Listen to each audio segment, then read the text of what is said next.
When the environment strips away our basic needs, the rules of civilization evaporate, leaving behind a raw, biological drive to survive. In June of 1816, a French warship named the Medusa set sail for Senegal. Aboard the 154-foot vessel was a crew of 400 soldiers, scientists, and administrative officials. Commanding the ship was Hugues Duroy de Chaumareix. He hadn't commanded a vessel in 20 years.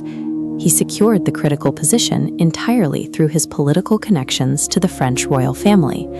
Ignoring the direct warnings of his veteran sailors, Chaumareix pushed the ship at full speed.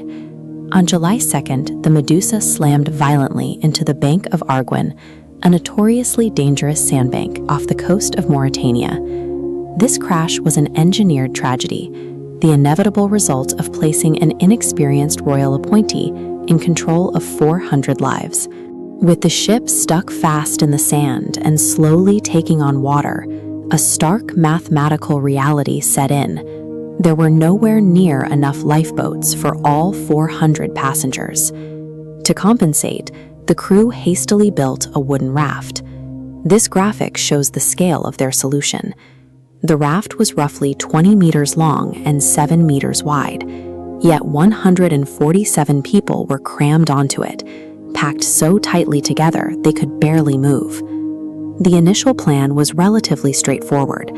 The captain and his elite officers, comfortably seated in the lifeboats, would use a heavy rope to tow the crowded raft to the African shore. But once they were in the water, the officers realized the sheer weight of the raft was dragging them down. Without hesitating, the captain ordered his men to cut the tow rope.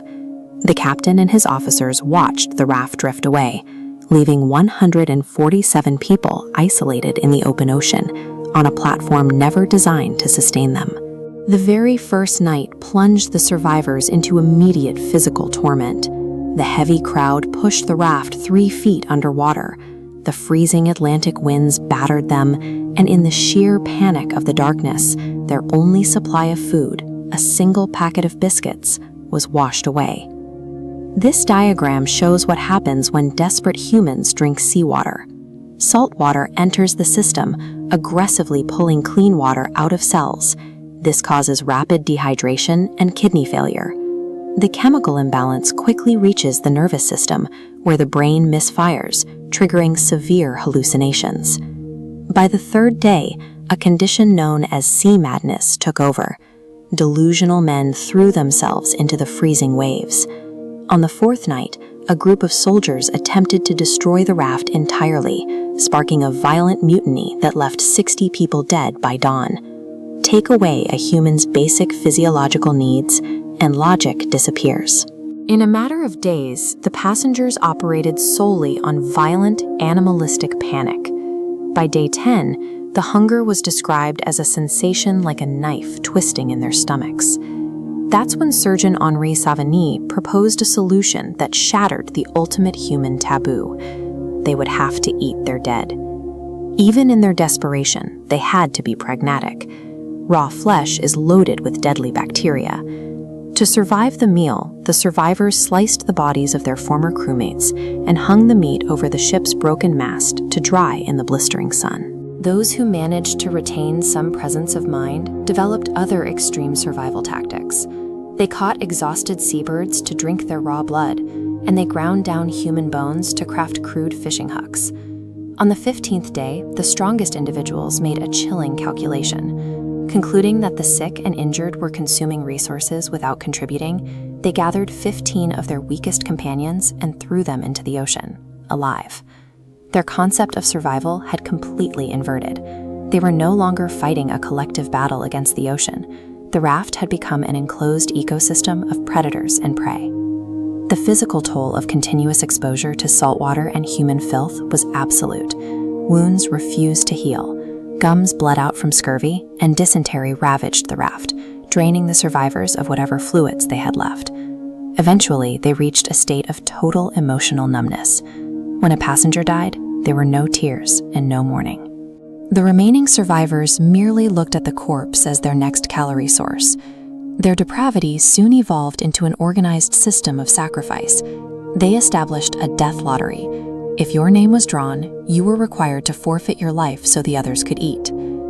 By this stage, the beings on the raft had ceased to be human. Stripped of empathy, grief, and solidarity, they were reduced to biological machines, driven purely by the instinct to consume. On the morning of the 71st day, only 25 survivors remained on the raft. Out on the horizon, a tiny white dot appeared, the sail of a ship named the Argus. They gathered their remaining strength to wave distress signals, but the ship didn't see them. It turned away, slowly fading into the horizon. It was a crushing blow, but the wind shifted. A sudden, overwhelming stench of rotting flesh drifted miles across the water, hitting the captain of the Argus and prompting him to turn his vessel around. When the rescuers finally approached, they did not find a raft.